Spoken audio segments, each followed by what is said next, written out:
Lạy trời, con đường bình yên, tình yêu đó riêng con trong ưu phiền. Cho đến bây giờ sâu còn triền miên.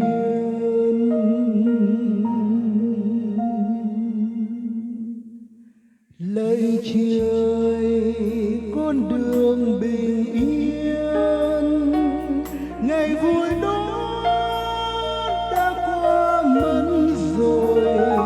Ôi mấy đêm nay tôi cố quên người, lại càng yêu hơn. Vào một đêm không trăng không sao, ta trao cho nhau một đêm tuyệt vời, một đêm xa rời yêu ngầm hồn tôi. Tình ngàn trái nhớ nhau suốt đời, mai em đi rồi đời buồn lắm em ơi. Sau cơn mưa thật dài là giờ phút đơn côi.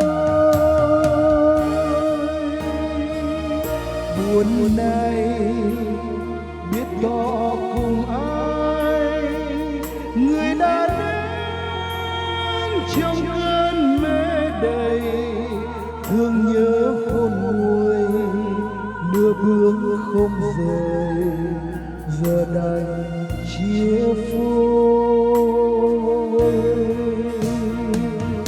Tình này tôi đã mượn vay, hạnh phúc đó dung nhan của người.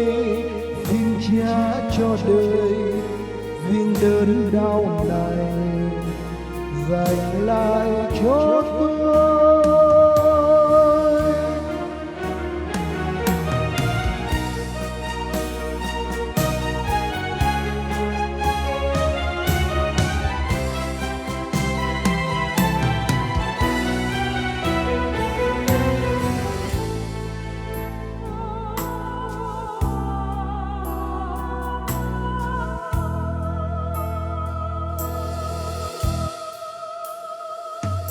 Lạy trời, con đường bình yên, tình yêu đó giết con trong ưu phiền.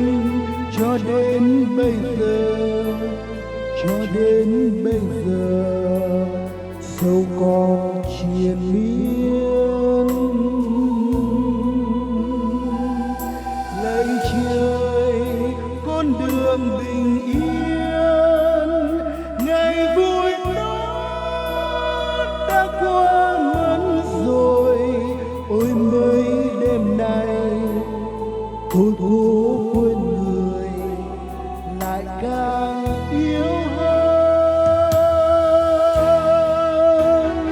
Và một đêm không trăng không sao, ta trao cho nhau một đêm tuyệt vời, một đêm xa rời yêu ngầm hồn tôi.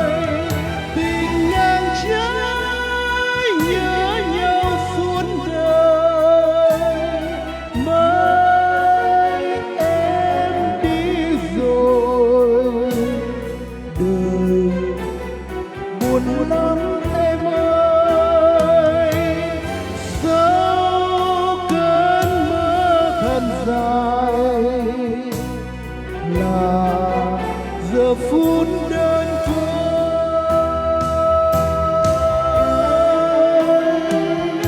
Buồn này biết tỏ cùng ai, người đã đến trong cơn mê đầy.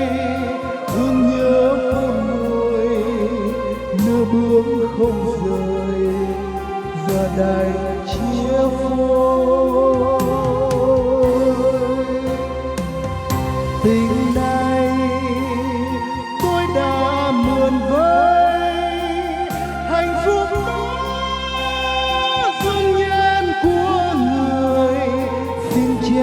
cho đời riêng đớn đau này, dành lại cho tôi hạnh phúc đó dung nhan của người, xin trả cho đời riêng đớn đau này,